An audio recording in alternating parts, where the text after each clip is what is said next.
Hello, अस्सलाम वालेकुम guys. क्या हाल है आप सबके? अल्लाह ताला आप सबको खुश रखे। तो गाइस आज हम बना रहे हैं चिकन कढ़ाई।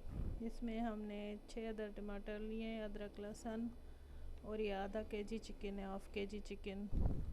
ये बेचारा फ्रीज़र में था इसलिए इसकी ये हालत है। अब मैंने इसको फ्राई किया है और उसमें अदरक लहसुन 1 चम्मच डाला है कुटा हुआ। अब मैं अदरक लहसुन को थोड़ा घी में फ्राई करूँगी, जैसे इसका कच्चापन ख़त्म हो जाए, अदरक लहसुन फ्राई हो जाए। और उसमें मैं अभी जीरा और सौंफ डालूँगी। वो भी मैंने कुछ कूट लिया था दरदरा सा, वो भी फ्राई हो करूँगी इसमें थोड़ा सा। और चिकन भी इसी घी में फ्राई हो रहा है क्योंकि फ्रीज़ किया हुआ है तो थोड़ा इसको मुश्किल हो रही है फ्राई होने में। अब ये मेरा जीरा और सौंफ वो भी फ्राई हो जाएगा अच्छी तरह से।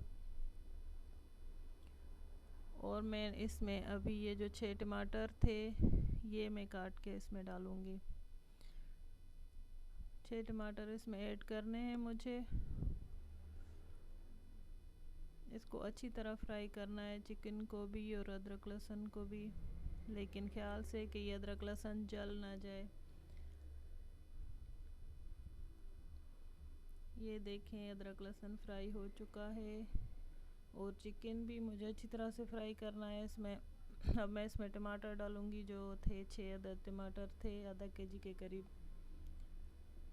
अब ये इसमें मैं इसको ढक्कन दे के गलने के लिए थोड़ी देर छोड़ दूँगी कि टमाटर अच्छी तरह से गल जाए इसमें और चिकन भी अच्छी तरह से गल जाए। हम इसमें मसाले ऐड कर रहे हैं, नमक, मिर्च, हल्दी, धनिया पाउडर, काली मिर्च, कुटी हुई लाल मिर्च, ये मैंने इसमें ऐड की है। पहले अदरक लहसुन ऐड किया था। अब इसको मैं ढक्कन दे के थोड़ी देर के लिए बंद कर दूंगी ताकि ये चिकन भी गल जाए और टमाटर भी बिल्कुल मैश हो जाए। ये 10 मिनट मैंने इसको बंद किया था। देखें ये चिकन भी गल चुका है अच्छी तरह से। आप चेक कर लेना चिकन गल जाए। और ये टमाटर भी इसमें गल चुके हैं। अब मुझे ये टमाटर इसमें सुखाने हैं अच्छी तरह से जैसे टमाटर का पानी सूख जाए।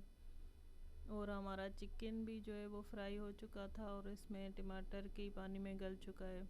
मैंने इसमें पानी नहीं ऐड किया। मैंने हल्की आंच पे इसको ढक्कन दे के छोड़ दिया था कि ये चिकन गल जाए, क्योंकि फ्रीज़ किया हुआ चिकन था तो थोड़ी मुश्किल से गलता है। अब मैं ये टमाटर का पानी बिल्कुल सुखा दूंगी। अगर आपको लगे कि चिकन थोड़ा कच्चा है तो फिर ढक्कन दे के आप इसको थोड़ी देर के लिए छोड़ दें। तो टमाटर का पानी बिल्कुल हमें सुखाना है कढ़ाई में। ये चिकन कढ़ाई में मैंने और कुछ भी नहीं डाला, ना प्याज ना और कुछ, सिर्फ चिकन टमाटर में कढ़ाई बनाई है। अभी देखें इसका पानी बिल्कुल गल चुका है। टमाटर का पानी बिल्कुल सुखा दिया है मैंने, चिकन भी गल चुका है और ये हमारी कढ़ाई रेडी है। अब इसमें मैं गरम मसाला ऐड करूँगी ऊपर से और 2 मिनट इसको हल्की आंच पे पकाऊंगी और मैं इसको उतार लूँगी। बस ये रेडी है हमारी कढ़ाई। 1 चम्मच मैंने इसमें गरम मसाला ऐड किया है। आप चाहें तो शान का कढ़ाई पाउडर भी ऐड कर सकते हैं 1 चम्मच। और ये हमारी चिकन कढ़ाई रेडी है। देखें कितनी शानदार कढ़ाई बनी है, बहुत टेस्टी कढ़ाई बनी है। बिस्मिल्लाहिर्रहमानिर्रहीम। इसकी आप लुक देखें, कितनी शानदार लुक है कढ़ाई की, बहुत टेस्टी। आजकल टमाटर बहुत सस्ते हैं तो आप ये चीज़ें ऐसी बनाएं जिसमें टमाटर का यूज़ ज़्यादा हो, फिर ये टमाटर महंगे हो जाएंगे, फिर हम परेशान होते हैं। ये देखिए हमारी कढ़ाई रेडी हो चुकी है। तो गाइस हमारे चैनल को सब्सक्राइब करें, वीडियो को लाइक करें, शेयर करें। Thank you. और ये हमारी रेसिपी ज़रूर ट्राई करें। अल्लाह हाफिज़।